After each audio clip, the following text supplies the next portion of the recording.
আচ্ছা, পরের ম্যাচ যেটা ভাই, এটা ম্যাচ ছিল না, টেস্ট ম্যাচ ছিল। আমাকে এটা বলবে, এটা টি10 ছিল, টি20 টেস্ট ছিল। লখনৌর এত ভালো ব্যাটিং লাইন আপ, সেটা 41-এ অল আউট হয়ে গেল, তাও 18 ওভারে, পুরো 20 ওভারও না। ঠিক আছে, মিচেল মাস 28 বলে 35 রান গিয়েছে। সো 28 বলে 35 রান নিয়েছে 125 রেটে। ঋষভ পান্ট হচ্ছে 9 বলে 7 রান, 77-78। ভাই মাকরামের মতো প্লেয়ার থাকলে তুমি কেন ঋষভ পান্টকে ওপেনিংয়ে করালে, এটাই বুঝলাম না। এডেন মার্কার আছে 8 বলে 11, 128 আয়ুষ বাদু 3 বলে 0, নিকোলাস পুরান। ভাই বেচারা লাকটাই খারাপ যাচ্ছে, ট্রলের পর ট্রল হচ্ছে শুধুমাত্র ইন্টারসেপ্টে রিটার্ন নেওয়ার পরে।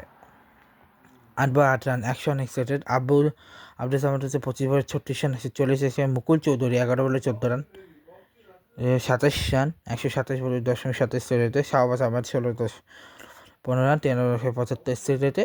আর মোহাম্মদ সামি 2 বলে 1 রান, 50 বলে নকিয়া 1 বলে 0 রান, মহসিনখান 1 বলে 0 রান, 14 রান এক্সট্রা দিয়েছে। ঠিক আছে, 4টা বাই, 8টা লেগ বাই, 2টা ওয়াইড।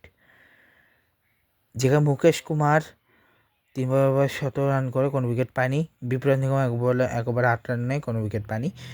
আকশা প্যাটেল 3 বলে 17 রান দিয়ে 1 উইকেট।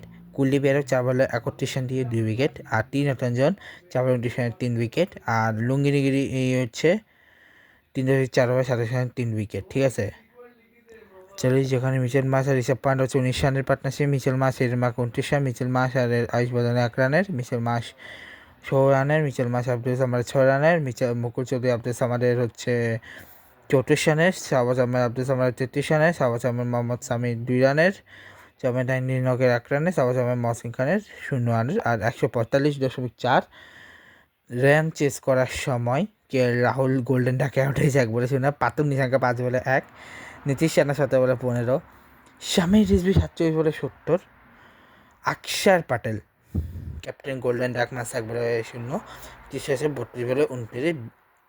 ইচ্ছাগত আসে সেটা পরে বলতেছে, আগে কে এল রাহুলের সেক্রেট 100 2-0 রান করেনি। বাথরুম নিশাকা 20 রানের সেক্রেট, নীতিশ রানা 4 স্বাভাবিক 2 সেক্রেট, সমীর রেজবি 138.94 আর 21.88 20 রান এক্সট্রা, যেখানে 4টা লেগ বাই 16টা ওয়াইড।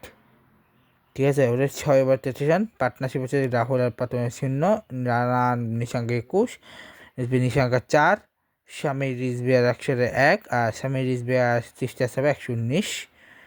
ঠিক আছে, যেখানে নকে হচ্ছে 4 ওভার 29 রান, কোনো উইকেট পায়নি। শাহবাজ আহমেদ 1 ওভার 16 রান, কোনো উইকেট পায়নি। এডেন মাকরাম 1 ওভারে 4 রান, কোনো উইকেট পায়নি।